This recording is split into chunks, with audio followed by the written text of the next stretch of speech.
Perfect. So, welcome, Richard John Neal, motorsport commentator, interviewer, and journalist. Thank you very much for joining me today. Great to finally get you on the channel. How are you? I'm very well, thank you. Thanks for asking. Thank you for asking me along. Really appreciate it. Obviously, we've had a lot of chats over the years off camera, and it's really lovely of you to ask. And thank you for doing that. Are you okay? Yeah, I'm really good. I'm enjoying making the most of what we've got left of this year, doing these kind of online video call interviews with obviously some drivers, but obviously now yourself, just to sort of make the most of what's left of this season now. Sort of the on-track stuff is starting to slow down, and I guess for you, it's been a really busy year. I kind of wanted to divide this chat between discussing this season in general, because I know it's been another busy one for you, and then maybe looking back a little bit on your career as well. But you've been busy, haven't you, this year?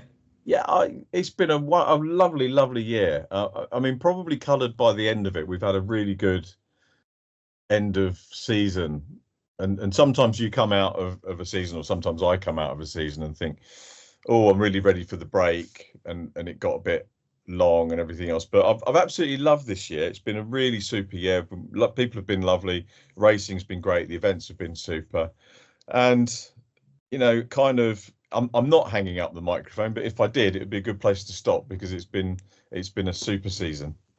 And I think you mentioned obviously stuff recently you had for the brilliant Formula Ford Festival at Brand, which always seems to be a good event. But on top of that, I think that seemed to be a really awesome opportunity and event for a lot of people was the Fiesta Junior Scholarship fairly recently. Seemed like you enjoyed that and a lot of good talent, wasn't there? It seemed like a great event. It was really super, and both BRSCC events, and I've got very strong links with the club now, which I'm very grateful for, because they're nice people. We go. Everybody I've spoken to this year says that they all go racing, not for the sport. That's kind of an offshoot, but we kind of go because it's good company. Mm. People that you get to talk to are great fun, and BRSCC have been, wonderful. I've kind of got to know them a lot better since COVID happened. That was a real positive to come out of COVID. They were listening to one of my ITV live stream commentaries on a Saturday when we did at the end of the year. We do Saturday streaming. Mm. Uh, they heard me talking about the festival, and they said, "Oh, we need to get you involved next year," because it was then the 50th upcoming, and they booked me a year in advance for that, which was amazing. I've never booked.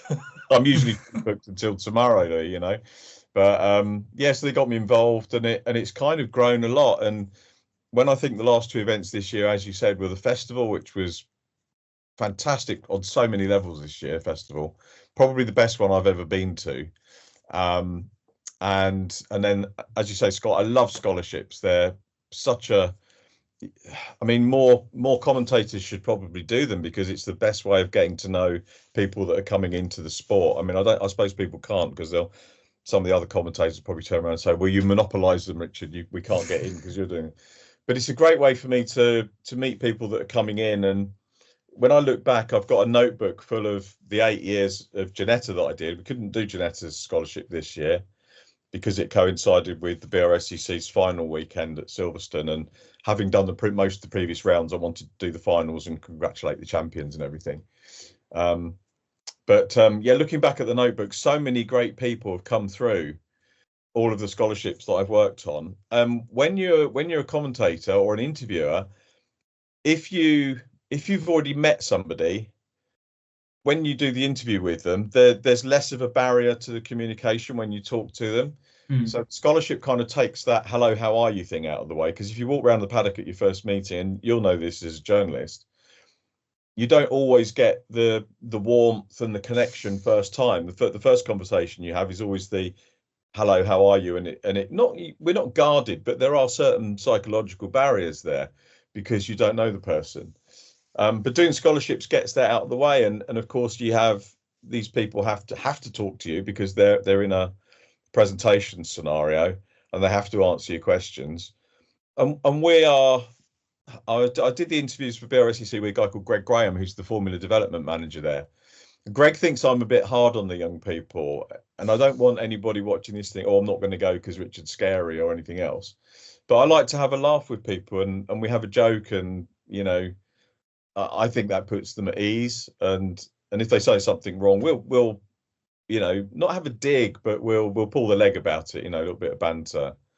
And that just gets relationships underway. And then when they come into racing, it's just a lot more, it's a lot easier to talk about them. I mean, I think the first ever person that joked with us on the Ginetta scholarship was Will Martin. Of course, he's now in Carrera Cup, and I don't commentate on Carrera Cup, so that's one of David Addison's formulae, but I still see Will around the paddock, and people always really quite surprised that I still go and talk to, when we're at a Toka weekend, I actually walk around the Porsche paddock as well and talk to all of those guys. And again, it's the relationships, and you build them up. And I could quite happily slot into a Porsche race and commentate on people like Will Martin that's in there, and Charles Rainford, and all the people that I know. I mean, it's, for me, it is about the relationships in the paddock. And if I, over a season, say touring cars alone, probably when Ginetta were on the package, I used to probably commentate on 100 drivers a year.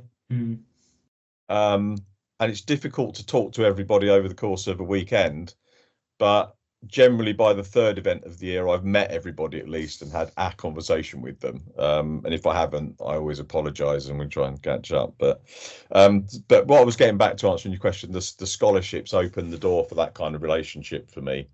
And as a journalist, it's that's the key to it, finding out about what makes people tick and what their little quirks are and stuff like that. Yeah, for sure. And I think motorsport is so much more than just racing and going fast. It's a lot about the people and off track as well. And the same, I guess, could be said about the scholarship, because when drivers are going to it, they're not just being assessed on how quick they can go around a racetrack. They're assessed on a lot of other things, aren't they?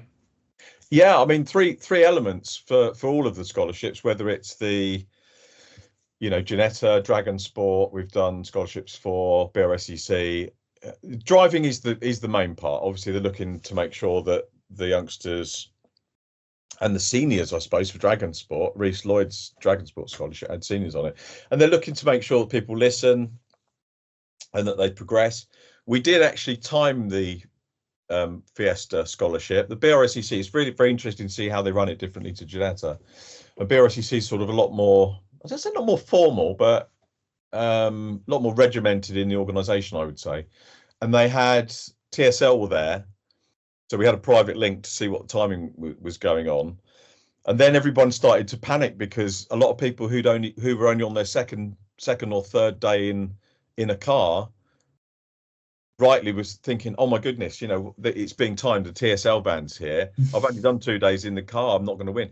And I can reassure anybody watching that yes, they were looking at lap times, the judges, but they weren't looking at outright speed. They were looking at how drivers were listening to the coaches, how the times were progressing over the course of the day. So if you hadn't had any time in a car before, they would be looking to see how well people were moving on.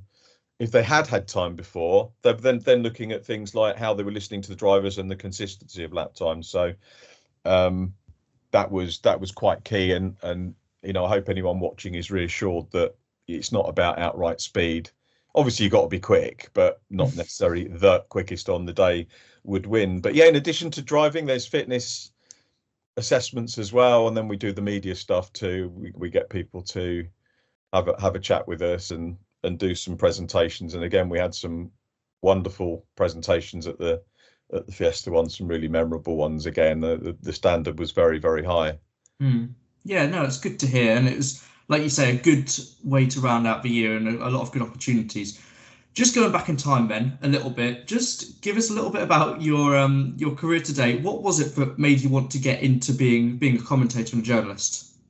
Well, I kind of fell into it really, because when I was at school, so age 13, mum and dad used to take us racing every week. We used to go and watch stock cars. A lot of people say, oh, your background is short ovals and stock cars, and people think I've worked on it, and I haven't in a broadcast sense worked on that. And similarly, commentary, I haven't done stock car commentary, but I was brought up watching it. And we used to go, and my brother was a mechanic for one of the local stock car families, There was a dad and a brother and sister. The dad and his two of his kids used to race. And my brother was a mechanic for one of those, and then mechanic for the other one, the sister, when she started racing. And I used to wander around with me little. Have you ever heard of an Olympus Trip camera? I think so. But the name rings a bell.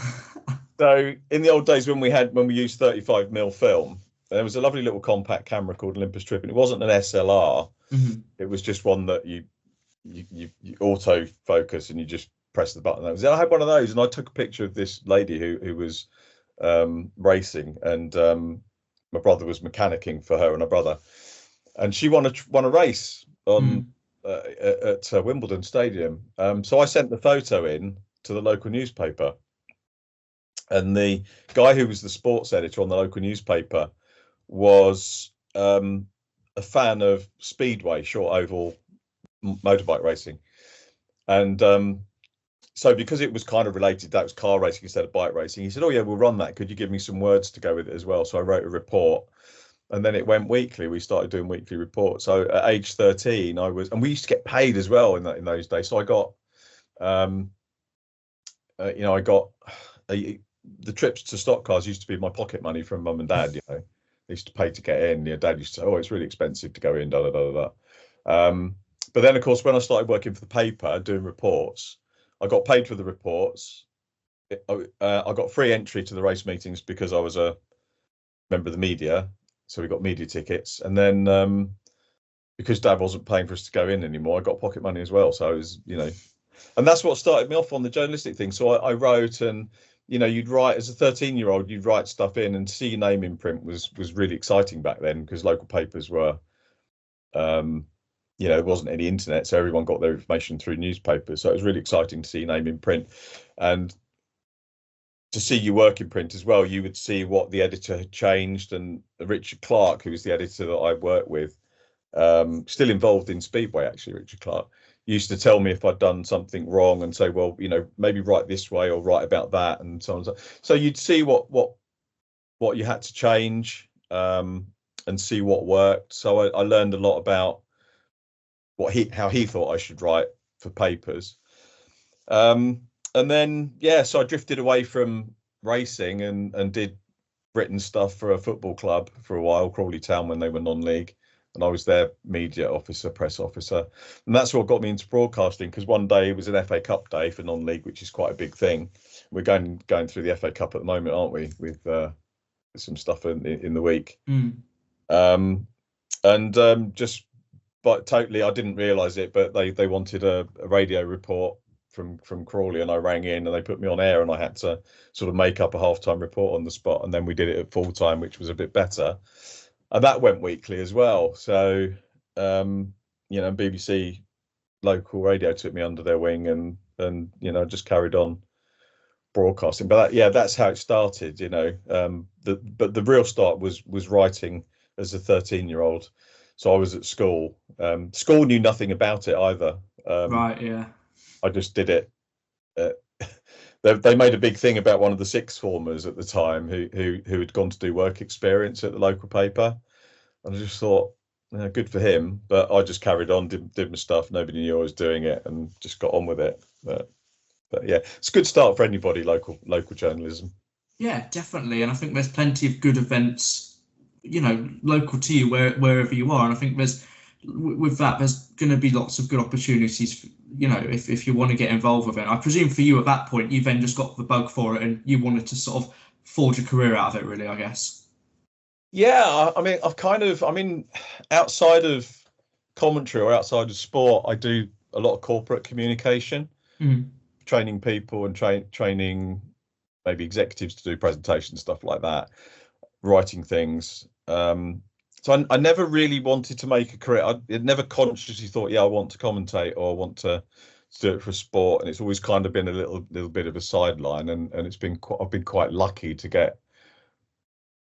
So I always don't like calling it the level I've got to, but obviously it's quite a decent sort of thing to be commentating for TV.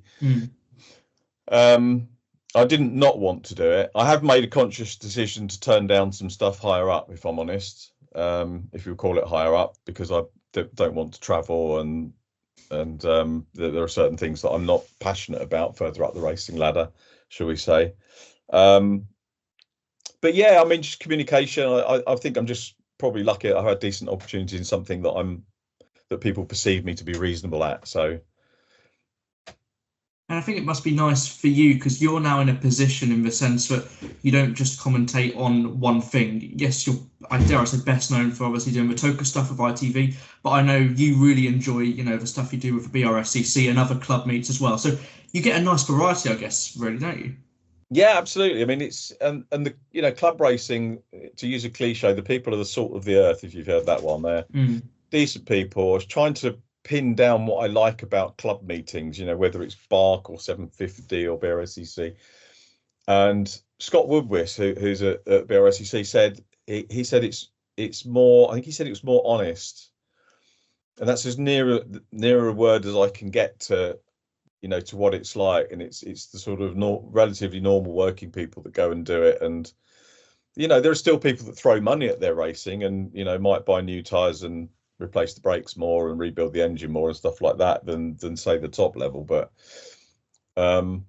yeah, just people enjoying it, and the families enjoy it as well. I mean, it's some of the families that we have in the sport are incredible. With the young people, again, you get very privileged to meet. A lot of the youngsters are quite shy when they come into junior formally. So and rightly, they're sort of learning social skills and stuff like that.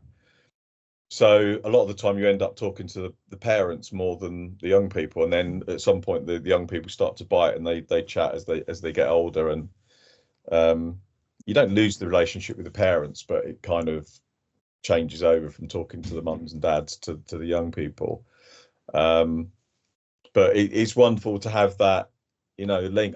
Funny enough, I had a message last night. Somebody was watching a 10-year-old race on YouTube that their son was in that I'd commentated on, and he just sent me a note. I was actually out for dinner, and sent me a note and said, "Just watching this, great times. Thank you very much for what you've done." Oh, it's really great, people see that. And that was a dad, who's my sort of age, and his son's actually gone through the junior ranks, got to a decent level in single seaters, and then had to pack up because he didn't have any money. No, I think it's nice in the sense because as a commentator, as a journalist, as an interviewer, yes, you're looking for stories to narrate, to audiences, but also you are helping out drivers, aren't you? And you build up a good relationship. And I know for a fact there's certain drivers that have told me, are like, well, I'll help you out now by doing this interview, but you better in 10 years' time say nice things about me when you're commentating. So, but you must see that because it benefits for drivers as well, because motorsports is a lot about getting your name out there, isn't it, as a driver? So you build up some really good relationships, really, don't you?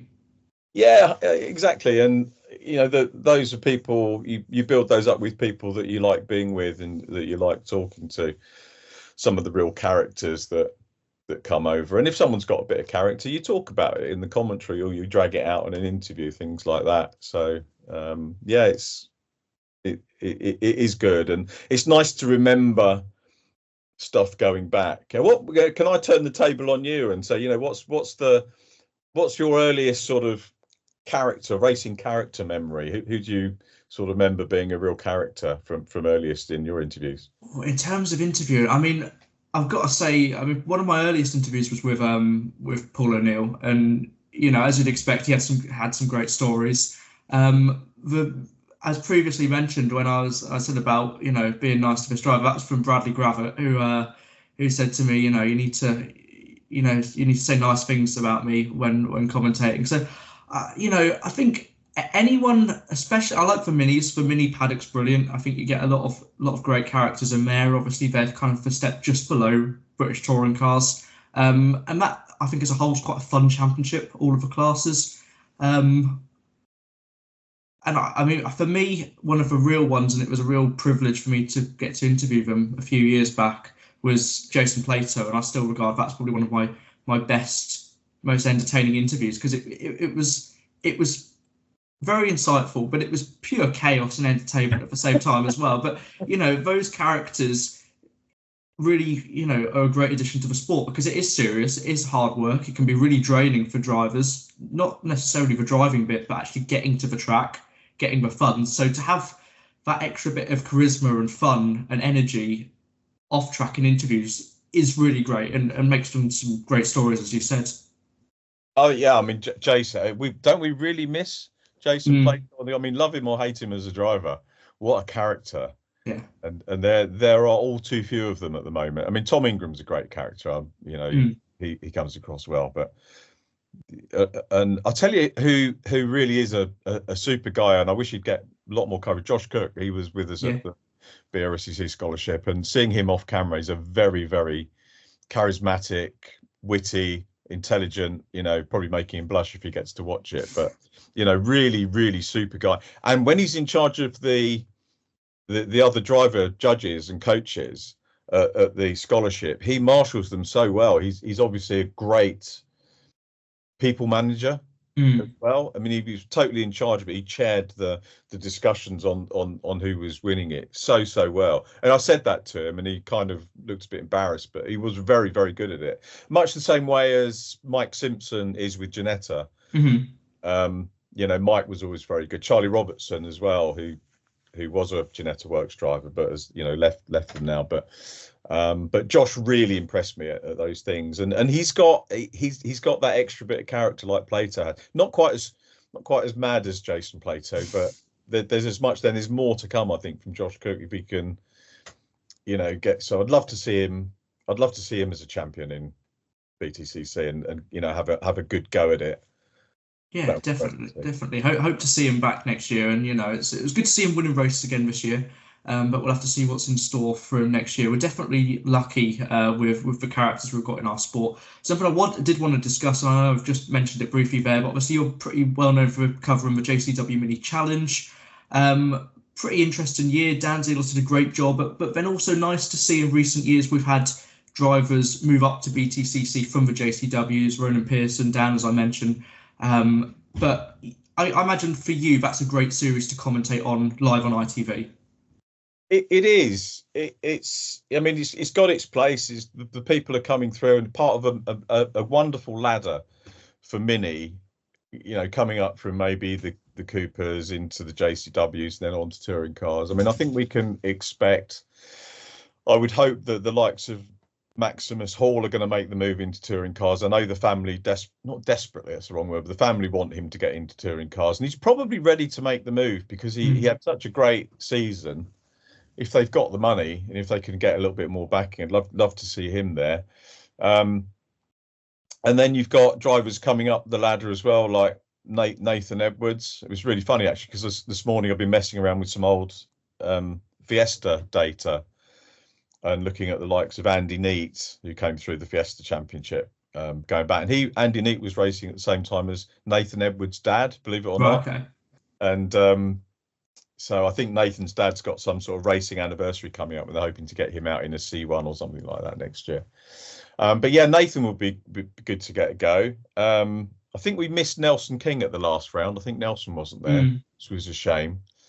So who else have we got in there? Obviously, Lydia's sold her car now, Lydia Walmsley, which I mean, but I think they were getting a bit not fed up with it, but I think it had run its course for them, the Mini Championship. Yeah. And there's talk about she's had a test in a Porsche, so me as a commentator will lose her and her family, which is a shame.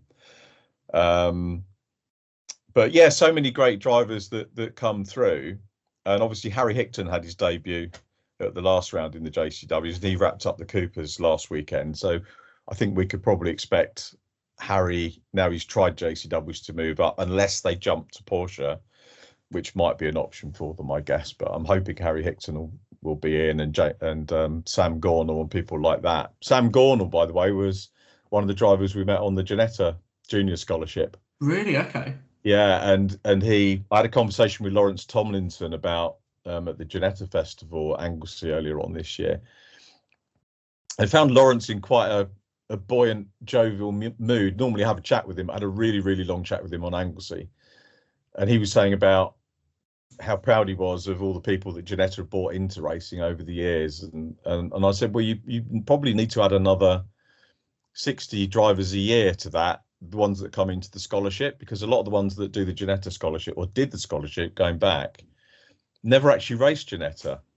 They go to the scholarship to get the chance to win, but a lot of them don't have the budget to go and do it. So they then go off and maybe race in junior saloons, or they race in Fiesta Junior, or wait until they're old enough to race something else on a budget which is more suitable to them. So I've said, you know, you've actually got. We had a young lad that was in the ST 150 championship this year, called Tudor Nikita, and he came through the Ginetta scholarship and never saw him. He did the scholarship, didn't make the final day. He was a good lad, didn't make it, and then all of a sudden popped up last year at a track day that I went to, and he said, "You won't remember me." I said, "I do remember. It's Tudor." I mean, yeah, okay. So he was really surprised that I remembered him, and he came out and raced a Fiesta this year. So all those people that Lawrence is. And Martin Pfaff did the Ginetta scholarship before Lawrence owned Ginetta as well. So it'd probably be wrong not to point out Martin as the previous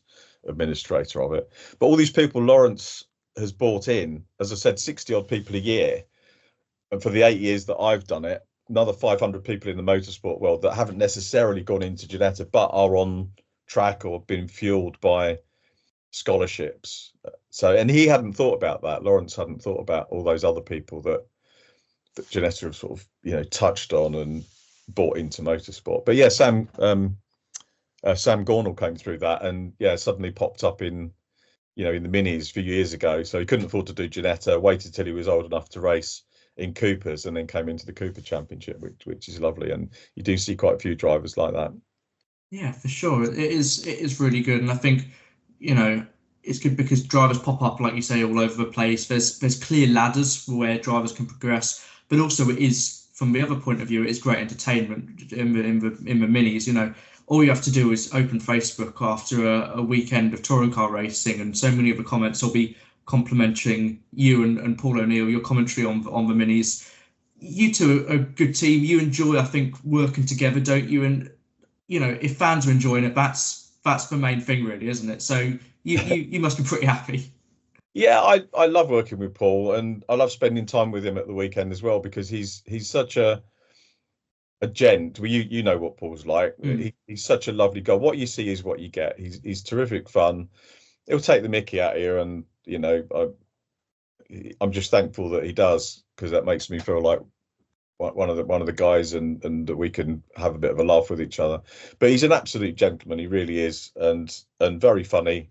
I'm jealous because he's funny and he can drive as well. He's been out in Mazdas this year and he's been driving well. So he's actually one of those people that can make you sick, because he's good at everything he does. You know, commentary, punditry, and driving, which is something I can't do. So, but no, he's super, and it's lovely to work with him. And to be fair, this year I've worked with, obviously we have Jade Edwards on the team this year as well. She started off doing the F4s when Gluey wasn't available, because Gluey does coaching with juniors. And when there are clashes on the juniors and the Toka weekends, his management duties kind of kick in. So Jade started off with us at doing a couple of F4 rounds, did a mega job. She's been a really good addition to the team. And then obviously she moved on to do the Porsche Sprint Challenge with David. So, which is a shame, because I enjoyed working with Jade. I'd like to have done some more work with her. And then Phil himself, I thoroughly enjoy working with, and if you listen to the work that I've done with Phil the last couple of years, he's turning into a bit of a Paul. He's getting quite cheeky, and again, he's terrific fun to work with, and like Paul, will spot things that happen on cars very, very quickly, and that's his job. To be fair, he's got to see something and then articulate it as best he can. And he does that really well. And he's actually very funny and good company again, like Paul is. So lucky to work with those guys. Yeah, it's good because you, as the lead commentator, I suppose, narrate the story to what's going on, and then, you know, these other guys, because they've got driving experience, they bring something different to the table. They have the driver's perspective a little bit more. They have a bit more, dare I say, understanding of, you know, setups and racecraft and that sort of thing. So it's a good dynamic, isn't it? I like to think so. ITV have been really supportive of it, which is nice. And, you know, either of those two could do the lead job themselves, to be perfectly honest. I know they're not journalistically trained as I am. And I think the time of people that have done newspaper journalism or written journalism doing what I do is probably dying out. I'm one of the old dinosaurs now and doing that. So the newspaper side did help me, and I think they could pick up, but they could pick up and do it on their own for sure. But for me, it kind of works. Sometimes on club commentary, people have said, "Oh, can you do a commentary with another commentator?" And I will always do it, but it's always much better if you've got more of a defined role, from my point of view. So it's better having a commentator or a journalist doing not the lead, because I prefer calling it co-commentary really. But I think it's better if you've got sort of two defined roles, somebody there to do more of the colour, they call it, or the technical side of it, and then someone sort of narrating the journalistic side of the narrative, which is kind of how I see it. But again, a little bit old school probably. Yeah, that makes sense. It is really interesting. I think we're really lucky with the motorsport we've got in our country. Just to sort of round up, because I'm sure you're pretty busy. Could you pick a favourite category that you cover in the UK, or even just, I guess, follow from afar?